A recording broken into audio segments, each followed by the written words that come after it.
Are we going to meet in the app pit for English? Guys, we have an empty chair. I don't know. Hey, empty chairs, an empty table. Hey, you want to tell me what the story what we were supposed to read is about?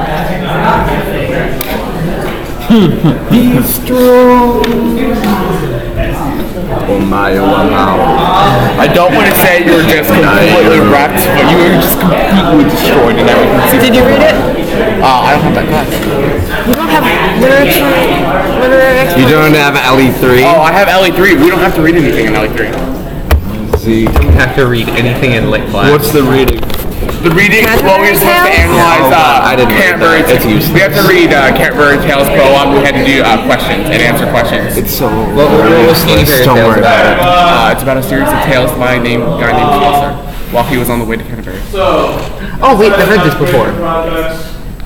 Man's tired. I mean, your quizzes, whatever I say. I mean, I'm great now. You're so dumb. Preparing to be depressed. So, I don't want to see this grade.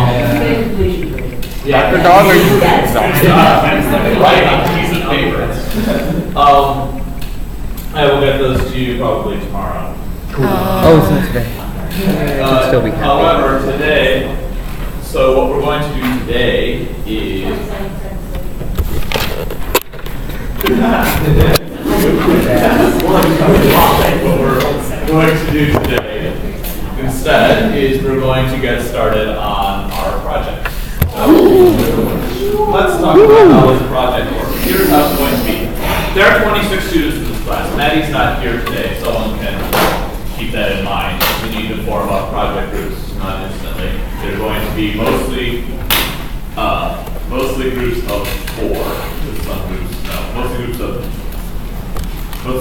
4. Yes, with a few groups of 3. That you get 7 groups total. I guess before you form up the groups, let's just tell you what you're going to do with them. Here's how the project's going to work. There's going to be 4 project assignments, plus the big, like, putting all things together.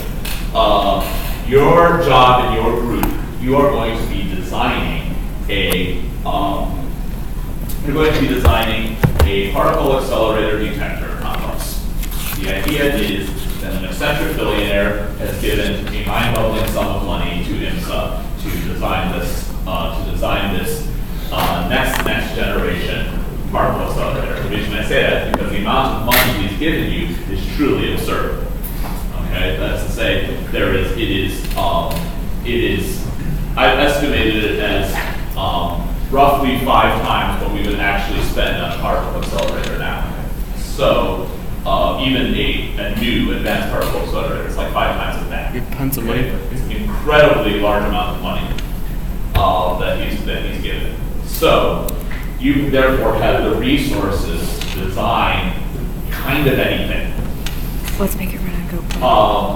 So let me tell you how it's going to work. We're going to have 4 sections. First, you'll design the accelerator. The next 3 will be the 3 major parts of the particle detector: the tracker, the colorimeter, and the muon detector. And we will, of course, talk about each of these in turn for this set of the project. Each time, I'll give you several days to work with your group to come up with a design. Each time, each group member will have, you guys choose who, will be given, you will choose a specific task to do, okay? The tasks usually include, although this one's slightly off, the tasks usually include a overall description of it, that would be primarily in words, a cost analysis to show that you're staying under budget, and a an effectiveness analysis, where effectiveness sort of depends on what exactly you're looking at. In this case, it'd be a luminosity analysis. And then if you have a 4th person, it will probably be a drawing, although that may change depending on the project. I thought you said you had an enormous amount of money. Why would we be going over budget? Because you should be using all your money. Oh. You should be, if you have, for example, this one I gave you a budget of $40 billion. If you're spending $10 billion, then you're wasting your time. Like, spend your money. Right? There is no upper limit into how much we want out of the accelerator. Right? So there's no such thing as too big or too powerful. That's not an issue. Well, Yeah. So then we don't have to like care much about maintenance costs. You're not concerned about maintenance costs and other employee costs, anything like that. You're just concerned with construction. I like this idea. I took out a huge chunk. I probably took about 50% of the cost is things like land use permits and zoning requirements and stuff like that, which we are not going to put into that. Legal costs and stuff like that. We're not worried about any of that. what about building permits? If you do the math, so under the numbers I gave you, which are probably, well, they're kind of, like I said, I took out all the expensive stuff, like the legal fees and the land use permits and stuff like that. So removing all that, and I just approximated a lot of numbers because I've never actually built one of these myself. Why not? But you should have, I would say, at least 10 times the budget of the LHC. The LHC is approximately 1 marathon in circumference. That's it. It's pretty big. Right? It's big, and you have a lot more money than they have. So you have a huge amount of money. You're going to pick roles, but the roles have to change each time. That's to say, if you picked cost analysis for this one, you can't do cost analysis for the next one. We're gonna be Okay. They don't all perfectly line up. They'll all definitely have a cost analysis, for example, right? So if there's one that doesn't line up, then that one works. And if you're only 3 people, it's possible someone will have to repeat, but not until you've all cycled through. Okay. Okay, so let me tell you where we're going with this. So this is important. At the end of this time, we will come together and vote. We will all present, so 7 groups in this class, the 7 groups will all present their designs virtually, not actually in a presentation, but create slides to sell their designs to you. And the class will vote on their favorite design. And then we'll tabulate the votes, and we will choose the winning accelerator, tracking detector, colorimeter, and neon detector, and put those together. And from there, assemble our final detector. The final detector is what we will be presenting when we take our trip to Fermilab. It is not just a pleasure trip. We will be going there to present our design to the not to me, to a particle physicist working on CMS at Fermilab. Okay, and so that person will watch what you say and Laugh. make a decision because you see, he or she will have a decision to make because you see there's 2 sections. So each of you will present a design, and that person will decide which one is better. And of course, the winning one gets more points. So losing will be more. Well, yes, that's how it works. Wait, like, points Yes, there's no relative points. Points as in like grade? Yes, as in like grade. Not like extra credit. Not brownie points. But Yeah. So Lenny, that's an interesting question. I could ask him because before I didn't have contacts, but now I do. So now I actually know some people in the lab, so I can actually ask Lenny or Sean or someone. But last time it was, what's that guy's name? He did the last 2 actually. We got his name now. But he was also good. I'm not sure if it's better or worse if he knows if he's seen you before. I'll think on that. I will work with that, so I'm not sure. Yeah. So everybody in the winning class just gets extra points, right? Everyone on the winning class, yeah. Also, that's an interesting question. So, I will also give you some extra points, for winning the class. I say for being voted, for your project being voted best in the class. I'll give you some, not a lot, because you guys vote wrong sometimes. Last year they totally voted wrong. Well, they voted right on some of them they voted completely wrong. I told that much long afterwards. After we got back to Fermilab, I told them they screwed up. They screwed up and it cost them. Like the one that lost, they could have won, but they screwed up with their voting. To be fair, the person who was doing that slide should have sold it better. But like they chose an uninteresting tractor. They should have chosen a very interesting tractor. If they had one out there, they would have probably pushed it. It was a tight one. Anyway, go to someone you go to someone who took ModPhys last year and say the word graphene and see how they respond. All right, anyway. In addition, however, I say those points are there, but they are not the bulk of the grade. Okay, the bulk of the grade is actually graded by me, like based on your work. Okay. And I need to emphasize a large part of I think I said 20%. I could increase that if I feel like it.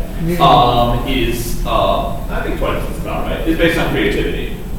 Okay, so if you make something that looks exactly like the LHC but much bigger, that is not worth a lot of creativity points. But if you don't do something weird, wild, new, and different, then that's more creativity. I prefer creativity that actually does something useful. However, I would really prefer something creative and useless to something completely boring and utilitarian. Right? I want to see some creativity here because a computer can make the LHC into something bigger, right? But your human ingenuity is what I'm looking at here. Okay, so your projects should work a bit to try and help you solve so much money to work with. You should be able to do something interesting with it. Okay, so that's the overall scope of the picture of the project. Okay, so now we understand what's going on. Can I ask you guys to? We have limited space in this room. Can I ask you guys to physically organize yourselves into groups of, what did I say again? 5. 3 or 4. 3 or 4. 5. 26 people. 4 times 7 would be 28. So 5 groups of 4. 5 groups of 4, 2 groups of 3. Where Maddie is not here, so someone can claim her. Just make sure we don't do this. All right. So can you guys physically organize yourselves in some way? If you're already sitting where you want. Micah, Ethan, Edith, and I. Yeah. So who gets voted off the island? He looks like he's confused. I like your idea about building it up. It's so cool. I think we should do that. Honestly, we've got the money. Yes, let's do it. Build the LHC that made us solid gold. We have the money. Okay, no, we don't have that much money. No, we don't have that much And I don't think the world has that much gold. 26 points. We can grow it in build a a particle collider theoretically we can turn things like coal into pure gold. Wait, Micah. What? You're abandoning us? Don't worry, I am too. What? Alright, so we need one more person. Well, we can be pairing a up group with of 3. him and somebody else. What? I think you're pairing up with him and somebody else. And it's We had mostly this all groups of organized. But we were 5. You get Nolan. He's better than me. Who are you? I don't doubt that, but who are you? Nolan is the coolest person you've ever met. He has nice hair. He always wears cool hoodies. That sounds like me. And he likes He's cool. He what? Okay, you said he likes RCs, and I thought you meant like the police, and I'm like, yeah. Do you know anything about particle code? It's pretty fine, man. That's I'm so disappointed in you. why. Your pun skills are not very funny. I think you're somebody else. That was terrible. You read Richard Feynman's quote about like science being a tool that can be used for like good or evil. Like science is like keys, but it's up to you what door you open with it. I thought you were going to refer to the one where it's like physics is like sex, it yields some practical results, but that's not why we do it. He's hilarious. I loved Did you him. say that? He said it. It was great. Richard Feynman was like this most chill dude. I'm gonna solve the universe while I'm gonna make some jokes about it. Yeah, right. He was like, you know what? I think I'll like just try some LSD. I'm curious. Actually, I've smoked weed a lot. Okay, I like this guy. Einstein like did serious cocaine, had sex with hookers. He was like the most huge delinquent you've ever met. Oh my And he was solving the history of the universe. And Feynman would take his students to strip clubs to teach them, and he would like frequent this one topless bar as his office, and then they were like, we're gonna take this down because it's culturally bad. He was like, it's culturally wonderful, let me tell you, and let me go to court to defend how wonderful it is. My God, that's wonderful. That's Richard Feynman. That's beautiful. So whose group is Dave joining? Who's what? Whose group is he joining? I don't know. He's an RC. That's the funniest part. Why is he here? Because he wants to be. Well, compared to Ethan. All right, ladies and gentlemen. Yeah, I'm not surprised. You are definitely the Okay, same. so first thing you'll need to know is a little bit about accelerators. Simple-minded, yes. You have the base. Seriously, You are take welcome to hella name yourself notes. whatever you want. What should we name our what should we name our collector? Feynman. Few things. I'll come up with an name later. That's where you take Feynman. But look at The it. large Feynman. What would you? So I think that would be. I've got it. Large Hadron Collider times 10 to the 18th. But also like I don't get crazy. The hues. So you gotta do times, whatever our name is has to be times 10 to the 18th. Wait, because we should it should be Same as in Dr. Skinner's class, I didn't take the side of the Spanish Kentucky battle Feynman. because Kentucky Feynman. I didn't want to skew it. No. I'm stupid. I think it's more important. Who's gonna do what? Who cares? All right, so I do. when was that the junior unit? When did that happen? It's like where you guys do. We need someone to drive. When did that happen? That would be you're the artist. Thing, right? But I'm not good at it. There was always just the U bench. And now There are three. You have to see four. Can we make it shape? oh yeah. what? There are 3 that are relevant. In order to do Always this is. project, you guys need to know something about accelerators. Let's talk about accelerators. Why do we do that is the first question. Magic. The primary answer to that is To hit things hard. because what happens if you collide a particle with a thing? Go ahead. It forms new particles. It can form new particles. When it forms new particles, right, what is, and we went over this, what is the limitation on which particles can be formed? The amount of energy available to the particles, right? So, remember, we did a problem like this on one of the homeworks, where there was a proton hitting a stationary proton. And when we did it, we found that the amount of energy available was not that great. Remember that? Because we set this thing in at like 1,000, but the total amount of energy that could be used to make a new particle was like 400 something. Okay? That's because that is what happens when you have something hitting something stationary. Because of that, this is called a fixed target design, and this is what all accelerators used to be, because it's easy.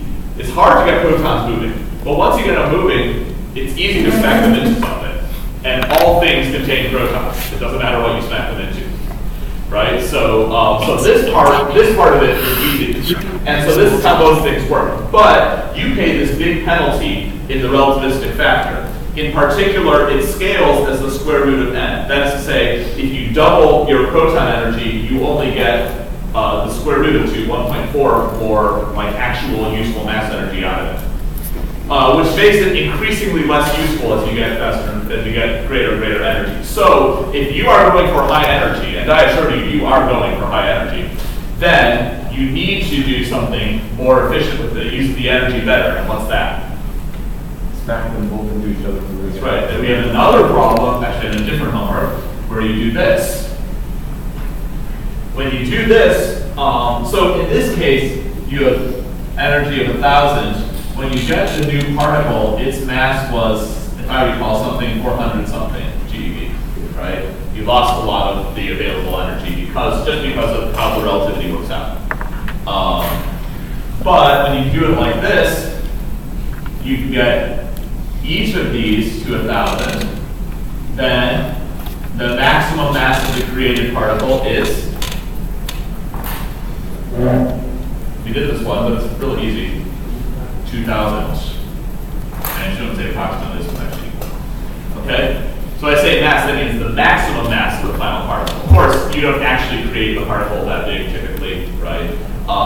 And by the way, the greater the difference in energy between your total energy available and the thing you want to create, then the easier it is, the more probable it is you make it. So you want headroom, right? Like if you're trying to create a 1999 GeV particle, this is not a good accelerator for it because the odds of it are going to be really small. But this would be, if you're trying to make a 1000 GeV particle, you're doing okay, right? And a 100 GeV particle, you're doing great. Okay, so that's why we do particle accelerators. You hit particles together, and when you hit them together, they create new particles, and the new particles you create depends on the energy. So what we want is lots of energy. Lots and lots of energy. Okay, notice everything's in terms of energy. That's because velocity is a silly thing to talk about. Everything goes at roughly the speed of light. It's not the velocity that's important, it's the energy if you want to create new particles. This is how we discover new particles. We ramp up the energy and see what we get. So that's why you have this giant $40 billion accelerator that you're building. Your goal is to create very high energy collisions. So that's why we do it. And this design is so much more efficient. I cannot think of any possible way you could possibly get anywhere with a fixed target design. So you should go for a collider design. Now, as you can imagine, the collider design is much harder, right? The collider design requires you to get not just a bunch of protons moving, but another bunch of protons moving, and then get them to hit each other. You know what? Protons are small, as it turns out. So getting two protons to hit each other is not an easy thing to do. As a result, this one's much harder to do, but the energy yields make it worth it because the energy you get so much more energy out of it. Okay, so next question is, how do you accelerate a particle, right? Okay, here is the thing. You probably have not taken E and M. Anyone taken E and M? Here's the here's the E and M you need to know. Electric fields accelerate particles. Magnetic fields, what's the word I want to say? Steer the particles. Let's say turn in a different direction. So electric fields change their speed. Magnetic fields, that's a much better way of saying it. Let me say that instead. Sorry, let's do this better. Electric fields change speed. Magnetic fields change direction. That's your basic rule. Good question, Michael? So the stronger the electric field, the greater the acceleration? Correct. As you might expect. Okay? So electric fields change speed, magnetic fields change direction. Both of those are going to be important. Because you do need to get the protons going also the direction you want. Okay? It doesn't have to be protons. You can accelerate any particle as long as it is charged. Electric and magnetic fields only work on particles with charge. Fortunately, most particles have charge. You know what particle doesn't have charge? The neutron, so don't accelerate those. The neutrino, don't even think about it. Neutrinos are ridiculous, so don't worry about them. They basically don't exist. They exist. They will not factor into anything that you have to worry about. Okay. So that's your basic rule. So if you want to accelerate the particle, you do it with electric fields. Okay. The way we do it, the way we always do it for primarily for technical reasons, this allows us to get the best performance. Is a drift tube design. Okay. And here's how a drift tube works. Here's the idea. Let's say we have a positively charged particle, a proton. I'll use protons as my basic example, but they're not necessarily the one you want to use. I want the proton to go over here. What do I do? So what do I do? Place it back. Not a magnet. Well, you want an electric field. Yes. How do you make that? It's really easy. If you want a positive charge to go this way, what do I put over here? I put some negative charge over here, right? So I put some negative charge here. Say these are metal plates. I put the negative charge on them. That will make the proton. So that creates an electric field. Makes the proton accelerate this way. Neat. What's the problem? Yeah, as soon as the proton gets through, it'll get pulled back by those negative charges, right? No longer useful. Even if you did put another one here, which you could, of course, it would still not work super effectively because it's getting pulled back by this the whole time. So that is not a great design, right? So what are you going to want to do? As soon as the protons go through, actually, once the proton gets through, you actually probably don't want to turn it off. What do you want to do? Reverse it to be positive. That would be nice too, but it's hard to block electric fields. If you reverse it to be positive now, then it will repel the proton, making it go that way. Right? That's cool. Okay, now the way we actually do this, you can't actually watch protons go through and turn the switch, right? That's not how it works. Because of that, we have to work out something that actually makes a difference. So what we do is the drift tube effect, which is you take a chamber with here's the protons going through it, okay? Remember, proton can be replaced with any particle. You have particles going through here. And in this chamber, you basically set the walls to, let's say this is negative over here, okay? And you have them set up to an alternating current. We can set those up really easily and very, very precisely using resonant techniques. It's called, they set up a resonant cavity, and by using resonance, we can get these things to be really, really precise. So they're always going exactly, they're all, even alternating frequency is, it switches positive to negative regularly following a sine wave. Okay? And we can get these things super precise, which is important because you need extreme precision to work with protons, right? So we can get these things incredibly precise, and as a result, we can get this thing flipping sign regularly, okay? So what you have is the protons are going through, oh look, they're attracted to the negatives, and then when it switches sign to positives, the protons keep going. The problem is, it's hard to get it so that you can actually, it's hard to get it, well, to make the timing work better, what we do is we put this intermediate, wow, this is a bad drawing. This is a drift tube. It's like a huddle rate, it's actually a tube that the protons are going through. The drift tube is a metal shield which blocks electric fields. So what it does is, the protons get accelerated, then when the signs all reverse, okay, here's the thing, this whole thing's a giant chunk of metal. So you can change all of it at once, but then you have to switch it back. So what you do is, you put it inside a drift tube, and while the sign's pointing the wrong way, it's inside the drift tube that is shielded. So then they're just coasting. Okay, they're not being accelerated, they're just coasting. And by the time they get out of the drift tube, it's switched back to the good direction, right? So you accelerate them, the field helps them, the field reverses, they go to the drift tube. Then they come out and the field's going the good way again, right? And so the drift tubes are used so that when the field's pointing the wrong way, the protons are able to keep moving. Yes? So then, like, with an electron, it's just yeah, it'd be the same thing, it doesn't matter, any charge particle. Yeah? Would that be like sequences of those, or is it Yes. bouncing back and forth? No, you're quite right. Then you have another one, you hook that to another one, and then to another one, and each one will give it more energy, right? When it goes to the field, it will gain energy, each one gives it more energy, okay? Each of these units we refer to as an RF cavity. RF stands for radio frequency. It's kind of a funny name. It just refers to the fact these things are driven at resonance, and we have good technology that we have very good technology that can get really good alternating frequencies at the frequency at which you run radio waves, which is, thousands to millions of hertz. The outside, so the whole outside cavity is switching current. That has to alternate. Right, so you can't just like turn things on and off like that. So you basically have it so that when this is positively charged, the protons aren't here and unaffected by it. And then by the time they get out, it's negatively charging it. Okay, yeah. Electric fields are blocked by any metal cage, which is why you get lousy cell phone reception in elevators. Although now they're getting better. It used to be you always lose all your cell signal in an elevator. Now they're getting stronger transmitters. They're able to punch through most of that. But a metal cage blocks electrical fields very, very effectively.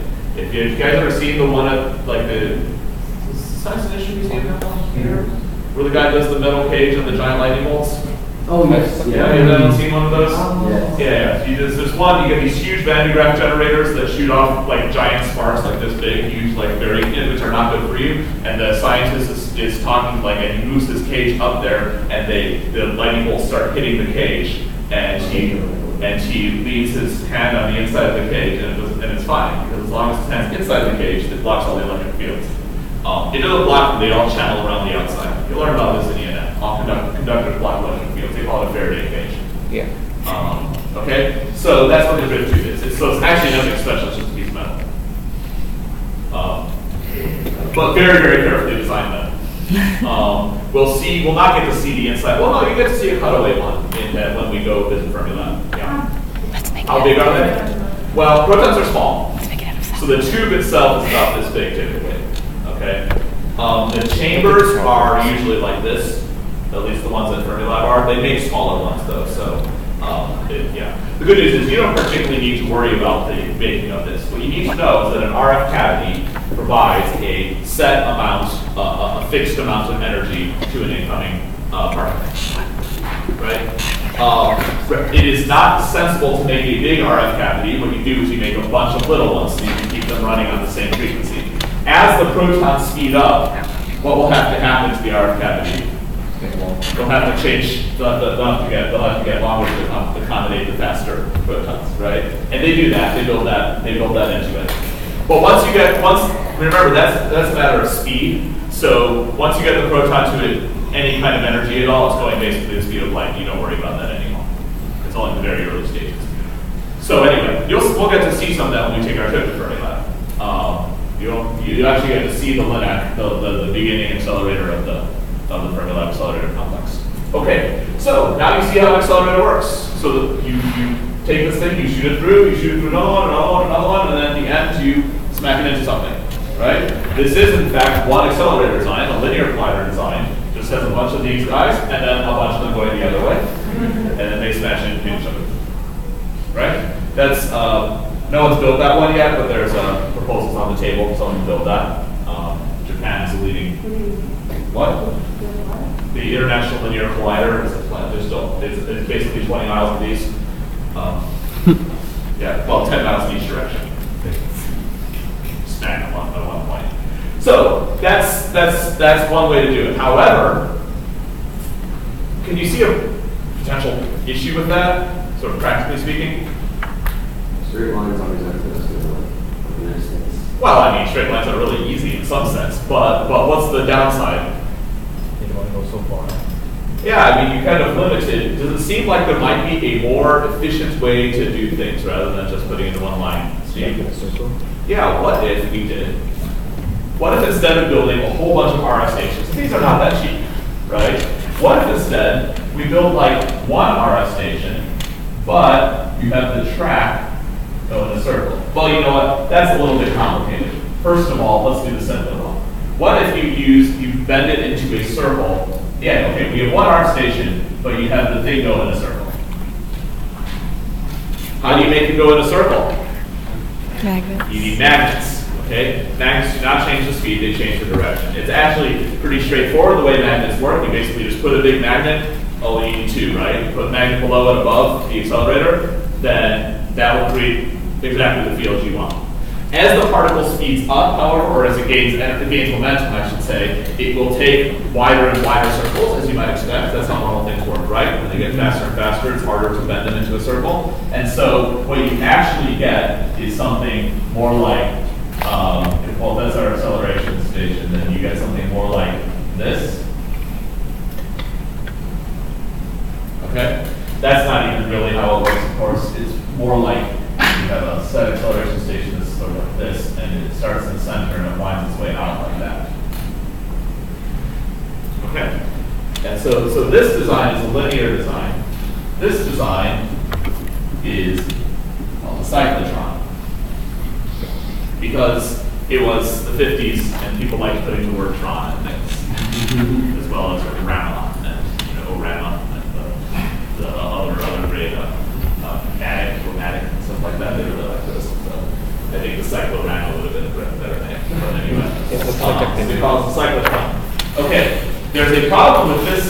This is great because you only need one RF acceleration part, and the rest is just spinning around. But there's a downside. Go ahead. Oh, no, let's not worry about that. You can just put another one over here and snap them together. Yeah, that's not the problem. As these things get bigger and bigger, they become more and more problematic. Why is that? Because you need greater and greater magnetic fields to change the direction. You certainly need greater and greater magnetic fields. And what's the other problem? Go ahead, Josh. Huh? Well, yeah, which is a good thing. I mean, that's cool. We can handle that, but I think The particle loses energy as it goes around. we have that problem too, but that's actually not the primary one yet. What? The space is the problem. You have to make one magnet that covers this whole thing. You can break the magnet on maybe, right? But it has to cover this whole area. If you want us to try and make something, let's say you want an accelerator the size of IMSA, you need a magnet the size of IMSA. Two, right? Yeah, two of them. And of course you could, break them up into pieces maybe, but even so, that's like really big. That's a lot of magnet, right? Then you need, like you said, someone said you need real high powered magnets to do it. And so you need a giant magnet that's a really, really good magnet that covers this entire area. So that is not the best design, my bad. What about electromagnetic? What an interesting idea. So what if we use electromagnets? Electromagnets are, when you use it, you take something ferromagnetic like iron, you wind it with copper wire, and you run a current through it, it turns the iron into a magnet. And the reason that's useful is as you adjust the current of the wire, it changes the strength of the magnet. So you can actually have an adjustable magnet. If you have an adjustable magnet, or if you have a bunch of adjustable magnets, then what can you do now? If you can change the strength, then what can you do when you build it? Go ahead. Just power up to speed up. Right, you can keep the whole thing in one tunnel, or in one line, not in the center, but always in this tunnel, with one acceleration station. And then, as it gains more and more momentum, you just turn the magnets higher and higher, right? Now this, of course, requires a lot of careful coordination between the RF and the magnet work. And because of that, this is referred to as a synchrotron. You weren't kidding. Synchroron. Actually, the original name of this is the synchrocyclotron, but we sort of did the synchrotron because, yeah. So this one is far more efficient when you want to scale it to large sizes, because instead of having to cover this entire area with magnets, you only need to cover this circumference with magnets, which is a lot better, especially as the radii get larger. So that makes this much, much more feasible, and therefore the standard design for most accelerators is going to be some kind of synchrotron. Okay. Okay, so that's how we use it. Now, let's get a standard equation about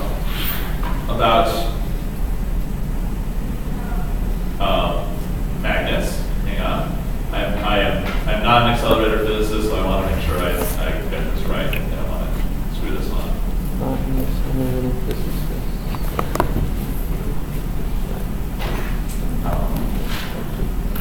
Okay. So first thing is, at the energies we are talking about, the energy is much, much greater than the mass. Have you seen this before? Okay, that means much, much greater. So the energy, I know, seriously, right? If the energy is much, much greater than the mass, then what does E squared minus P squared equals M squared tell you? Let's tell you about momentum. The momentum is going to be about what? About the same as the energy, right? So therefore, the energy and the momentum are about the same thing. Now here's our problem. We have to use SI units to do our calculations, though. Yay. Because these have things like meters in them, right? Like you have an actual accelerator that has an actual size that is not measured in light seconds, you know? So you have to actually do this stuff in SI units. Also, you have to work with electromagnetic quantities. Those don't have. How big would a particle accelerator that was 1 light second long? That would be big. Yeah. Say it again? Wouldn't 1 light second be like 7 or something? It would. Also, yes. Couldn't you just convert meters into light seconds? Like, you do like 0.00. I mean, we do. I mean, it could be, but you have to work with the electric quantities as well, like magnetic field and stuff like that. So here's what we have to do. Do everything in SI units, which means you have to put the C's back in. No. And then when you're done, convert it into GeV, because otherwise the answer will be meaningless. You have to put a GeV or you don't even know what you're talking about. Okay? So it requires some switching back and forth. But okay, so now that you have that warning, here's the key expression to know. The momentum of a particle that's bending a magnetic field is going to be equal to QRD. Q always stands for the charge. Please don't ask me why. The charge of almost every particle is the same. There's a minus sign for electrons, which is really unimportant right now. It just changes the direction they go around, which is not really what we care about. There's this R is the radius of the circle, and B, of course, stands for magnetic field. Right? So these all have their own SI units. The SI unit of charge is coulombs, C. And you'll get a number that's something like 1.6 times 10 to the negative 19 coulombs. Is probably what you'll get. So we're getting another C? Capital C. Oh, okay. What? It's capital C. Oh, capital C. Oh. The unit of coulomb. Okay? Radius, of course, we measured in meters. It has to be in meters. You might measure it in kilometers at first, but then switch to meters. Okay? And then the magnetic field is measured in Tesla. Oh, yes. The Tesla is the SI unit, and it's constructed out of other units, just like all SI units are. But it turns out that the magnetic field of the Tesla ends up to be a gigantic number. Like the magnetic field of the Earth is 10 to the negative 4th Tesla. So a Tesla is huge, which actually works out pretty well because we want some huge magnets. So your magnets will be in the range 10 to like 1 to 10 probably Tesla. Okay. And then you'll get an answer then in kilogram meters per second, which you can then convert into GeV over C. Hence, use Wolfram alpha. It does it for you. Wait, what? Yeah, Wolfram alpha. You can tell Wolfram alpha to convert from kilogram meters per second to GeV over C. Thank you. That is beautiful. It's really nice. So that's what I always do because that conversion is a pain. Okay, so from this equation though, you can tell me what you can affect the charge of a particle. So if you want a particle with a lot of momentum, what do you need? Two things. Stronger magnets and larger radius, right? So you want a big circle with powerful magnets. So, no way. Over at Fermilab, we have one such of those called the tevatron. It is a 1 kilometer radius, exactly 1 kilometer plus or minus 1 millimeter. Now that's good engineering, because the beam pipe's only like this big, so they engineer very carefully. It's 1 kilometer radius. It makes the math easier, and it uses, I believe they are 4 Tesla magnets. I think they're 4 Tesla. Right? What? Yes, you can see it. It's a big circle. That's the tevatron. And if you work it out, that gives you a whole. Once you know momentum in GeV or C, you just take off the C and it's an energy, right? That's why we convert it back. So otherwise, you have to do a conversion to get it into energy, and I don't want to do that, right? But if you get a momentum in GeV or C, take off the C, that's the energy. The energy you get out of that is about, comes out to 980 GeV. Which is pretty good, right? The mass of a proton is less than 1 GeV, right? So 980 GeV is quite a bit. But of course, you have a lot more money, so you should be able to get something a lot stronger than that. Okay. So a few other things you need to know. The two things we care about, there's 2 things. And you're going to have to decide how to go with it. One's energy, one's luminosity. What's luminosity? Well, you know what that word means. What does that word mean in English? Light. Not just light, but what property of light? Like brightness. Yeah. Okay, that's what luminosity means. It's like brightness. Okay, but here you're not talking about light. You're talking about particle beams. Okay? And you're not talking, brightness usually means, for example, how many photons are hitting your eye in a second. Right? But here we're not talking about photons hitting your eye. We're talking about protons hitting Each other. other protons, each other, right? It basically is a measure of how many, of how much data you can collect.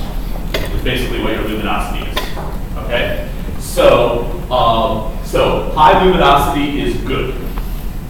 Now, what determines luminosity? Basic equation looks like this. Like I said, I'm not an accelerated physicist. Someone has to do luminosity estimates. That's one of the jobs. But it's a very important number to do. Okay, this is frequency of collision in hertz, right? 1 per second. So how many times per second? This is particles per bunch. Hang on, what's a bunch? Well, think about it. What happens when you send a stream of protons, just like a steady stream of protons, through RF cavities? What happens? Well, some of the protons are going through at the right time, and those protons are in the drift tube at the right time, and they keep getting accelerated. What about the protons that are going through at the wrong time? They get left behind. They get the wrong things pushed on them, and they get knocked out. So, as a result, only the good protons, only the protons at the right time get through, and you end up with bunches of protons. That's a requirement of anything with RF acceleration, is that the protons or whatever particles come in bunches. Okay? So you always get bunches. There's only so many particles you can put into a bunch because of engineering restrictions, and those same charges do repel each other. So there's only so many. So that's particles per bunch. And 1 and 2, because you have two beams going at each other. Beam 1 and beam 2 are shooting at each other. So N1 and N2 are particles too. But now, if they're identical beams, then of course N1 and N2 will be the same. But you can have designs where they're different. Yes? So since you're alternating between bunch and no bunch, say it again? Since you're alternating between bunch and no bunch, how do the two particle accelerators hit when they collide? Well, you time them, of course. You synchronize their RF. Okay. So the bunches go where you want them. Yeah. What would be the benefit of having different? It's not so much a benefit as a restriction. So sometimes you can only create so much of one of them. I mean, you rank them both as high as you can. But if you're just colliding different types of particles, then you might only be able to create so much of one of them. Yeah.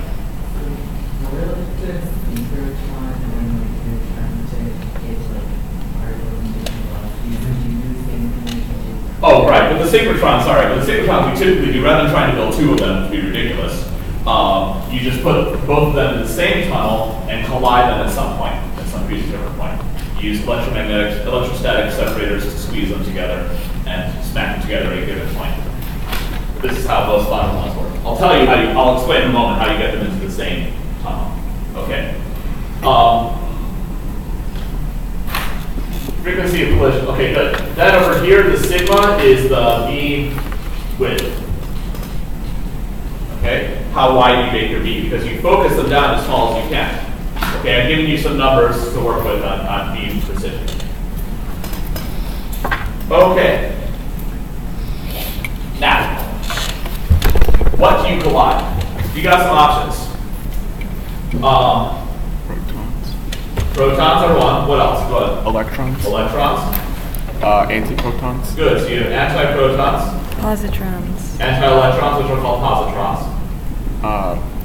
And then Those are the main ones. But, oh no, there's one other one. muon and anti-muon. Muon. Think like the Pokemon. What? You don't call them Mewtwo, right? So that's how you can remember. All right. There's an experiment in Fermilab called U2E, right? Wow. I can find that out. Okay, so these are basic ones. If you want to try other ones, you can suggest them. I'll tell you about them. Okay. There are other things you can work with. Can we throw neutrons at each other? What? Can we throw neutrons at each other? Not very well. Yeah, because they don't have. I know they don't. So, I would like to see what happened. But these are the basics. Like I said, if you got a crazy idea, I'd love to hear it. I love crazy ideas. I have crazy And they can be good. Okay, but here are basic things. Protons are abundant. Okay? Meaning you have basically no limit on how many protons you can get. Because where do you find them? Everywhere. Right. Easiest is hydrogen. Take hydrogen, put an electric field enough to ionize it, and now you have a proton. It really doesn't take much. Electrons, for the exact same reason, are abundant.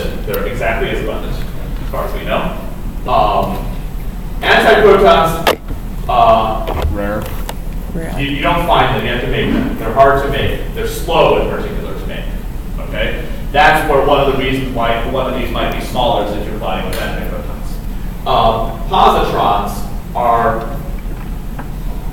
hard but easier to make. In other words, you can make them more easily than antiprotons, you need a much lower energy threshold, but still not as easy as electrons or anything. I have some numbers in the actual document. Muons are hard to make, and so are antimuons. Basically somewhere in between in terms of difficulty. The antiprotons are the hardest. It goes by their mass. Antiprotons are the largest mass. Okay? What else? Protons are massive. Electrons are light. Antiprotons are massive. Positrons are light. Muons are, we'll count them as massive. They're lighter than the proton, though. You might think that mass doesn't really matter because our energies are so high, but it turns out they will, and I'll explain shortly. Protons are of what charge? Positive. Electrons are negative. Antiprotons are negative. Positrons are positive. Muons are negative. Antimuons are positive. And these guys are all stable. These guys are unstable. Like memory, psyche. Okay, they have a lifetime of 10 to the negative 6 seconds, which might be bad, but remember two things. First of all, they're moving at the speed of light. You can do a lot of things in 10 to the negative 6 seconds. Much more importantly, they're moving near the speed of light, which means what? Time dilation is 10 to the negative 6 seconds in their reference frame. But if they're going fast in our reference frame, we can actually get a good amount of time out of these things. Okay? Making muons not crazy to use, but still a little crazy to use. There are no working muon colliders, but there are quite a few people working on them. So, yeah. In real life, well, it kind of depends. In principle, virtually no time. However, getting the magnets stable can take some time. So a big thing like the LHC probably takes 5 minutes to ramp up or something. The Tevatron took about 2 minutes to ramp up. LHC is bigger, probably takes a little bit longer to keep it stable. Okay, now, a few other things you need to know. The magnets are controllable in a synchrotron, but they do not have an infinite range. They have a maximum, they also have a minimum. Meaning, if you want to have a giant ring like the Tevatron, there is a minimum energy for the Tevatron. Meaning, you cannot just take a proton, throw it in the Tevatron, and expect it to work. The magnets can only go so low. Okay? The threshold number I give you is 5%. So, minimum equals 5% of the maximum. Why is this relevant? Because that means you cannot just create one gigantic accelerator. You have to make an accelerator chain. Which, if you look on those maps you mentioned in Fermilab, you'll see the accelerator chain. So you typically you have to start out with a linear accelerator. You can't start out circular because it's starting at 0, right? And no magnet can curve something with 0 energy. So you have to start out so there's a proton source, which creates the protons, then which gets them to a basic energy. Then you basically always start out with a linear accelerator to get it moving to a decent clip. Then you start putting it, if you put it in a circular accelerator, you send it to a bigger accelerator, you send it to a bigger accelerator, and keep on going as far as you need. Wait, okay? why? What? Why? Because if you send them straight into this big one, the magnets wouldn't be able to go to a low enough field to be able to bend them. The magnets would bend it too much, and that's too much, that is not enough. You have to keep it in the pipe. So the pipe, of course, is a vacuum, right? You cannot touch the walls of the pipe on them. So because of that, you need an accelerator chain. So you need to figure out minimum energy, maximum energy, and kind of fit them together to create this. Now, obviously, the last one will be the big one, right? Okay. Why does it matter that they're massive? One more thing you can find the equation is synchrotron radiation. Okay? I have the equation for it that you'll just look up because I'm almost out of time. Basically, it's proportional. It has a blah, blah, blah, blah, blah, stuff over mass to the fourth power. What's synchrotron radiation? Synchrotron radiation is energy that is radiated whenever you move in a circle. Moving a charged particle in a circle causes it to radiate energy in the form of photons. It's called synchrotron radiation. It is a property of physics, cannot be changed. And so let's use neutral particles, then you can't do it in a circle. So this much energy, there's a formula that tells you how much energy is lost per turn. You have to counter that energy with how much is added by your RF, right? If the RF stations have to be able to add as much energy as is lost. What you'll discover is this, it goes as 1 per n to the 4th, meaning this is large for one kind of particle. Massive. No. 1 over n to the 4th. So light particles are your problem. Light particles radiate a lot. So this is your problem with electrons and positrons. They radiate a lot. One more thing though. Sorry, one more thing here. Protons are messy. Protons and antiprotons are messy. They're composite particles that compose of quarks. Electrons and positrons are nice. Muon's also nice.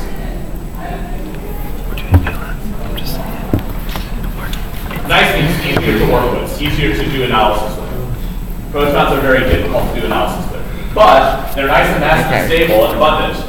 So, okay, so how do you do this? You have to put two things in the same pipe. If you have two things with opposite charge, it's perfect. They bend opposite ways in the magnetic field. And so protons and antiprotons, for example, whoop, no problem.